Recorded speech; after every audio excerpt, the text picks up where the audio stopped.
I joined Instagram in 2013 when I graduated high school. I remember that I joined all of the social media platforms that there was at the time, and Instagram happened to be a part of it. But I wasn't really active on the app, and I only became active around 2015 when I was in the university. Then I usually posted stuff I found fascinating around me, flowers, buildings. And then around 2017, I already noticed that I was drawn to aesthetics, and that was when I started visiting fun places in Lagos.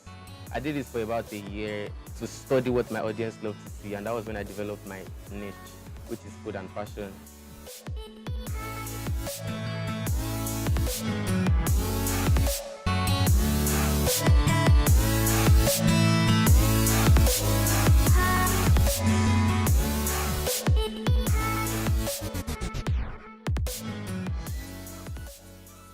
In Nigeria, social media influencers are known for their massive and diverse following, and it's this large scale that advertisers find attractive.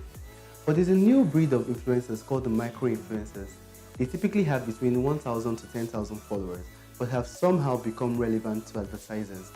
To find out how, we talked to TJ Sunimi, a lifestyle blogger who has racked up a number of brand deals with just over 6,000 followers on Instagram. For micro-influencers like TJ Su, the focus is less on skill and more on building a tight-knit and hyper-engaged community. And this type of community is increasingly becoming relevant to advertisers in 2019. Instagram is actually a side also for me, and perhaps maybe in the future I could do this full time, but for now is something I do alongside other things. I'm also a chartered accountant. Also, a typical routine of my Instagram, of what I create for Instagram. The first thing I do is I'll research the next place I want to visit. I could check sites, online sites or online reviews about bloggers that have visited some places, get opinions about this place I want to visit next, then identify where I'm visiting. Then the next thing is to style an outfit that best suits the location. For instance, if I'm going to a beach, I know I should be in a vintage shirt, shorts, glasses, just try and fit into the theme of where I'm visiting. Then I also identify whether I'm going with a friend to take my pictures, I'm going with a photographer. Those are the things I actually consider. Then when these things are sorted out, then I just visit and create. Yeah, I've worked with a couple of brands. I've worked with Wilson's Lemonade as their seasonal ambassador. I've worked with GT Bank, and I've also worked with Diego, amongst other brands that I've worked with in the past. And I think why brands notice me is my individuality. I try to tell every story from my own perspective, and also my engagements, the way I engage with my community and stuff like that. And strategies that I've employed to make my engagements very good is consistency. Consistency is very important. So I try to put out content regularly so people get to recognize my brand and basically know the brand. Another strategy is interacting with the audience. Interaction could come through the form of replying DMs, replying your comments, just building this relationship with your audience so it doesn't feel like you all are strangers. You guys know each other, so when they see your content, they want to engage with you, and it's just a real relationship. It's actually not an easy task getting noticed by brands, and it takes hard work and consistency before you get really noticed by brands. And some people believe that it gets to this point when all the endorsements will just start rolling in, all up in your DMs, your email. But the truth is, it's not exactly like that, and there's no such thing as a perfect time. That's why I believe if you've invested in your content to a certain level, and if you've built an engagement and a community on Instagram, you can actually pitch to these brands that you love to work with. Let them know what you can do for them. And this has worked for me a few times, but there are still times when they say no or they don't even respond, and that's okay. I usually visualize it as it's their loss and not your loss. If they don't get back to you, just move on to the next brand.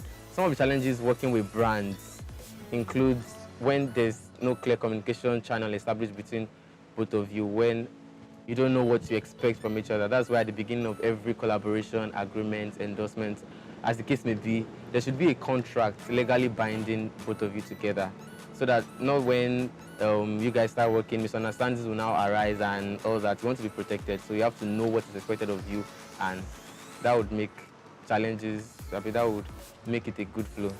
Creating content is actually not as easy as it seems because it's a lot of work put into it. coming up with an outfit, visiting these places. This place costs money. You go there to spend and review restaurants or whatever place you are visiting.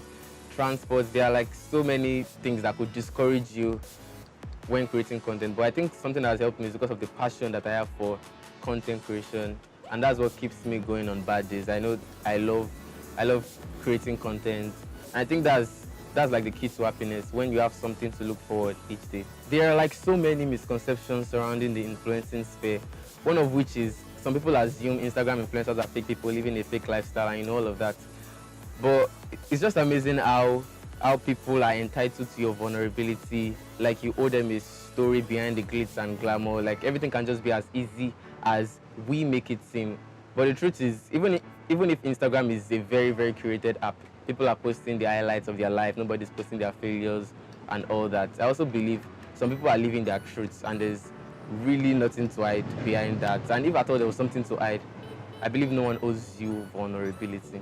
2018 was a defining moment for the brand, because now I already know what people want to see, and that was when I started my lifestyle blog, Lifestyle with Tijesu.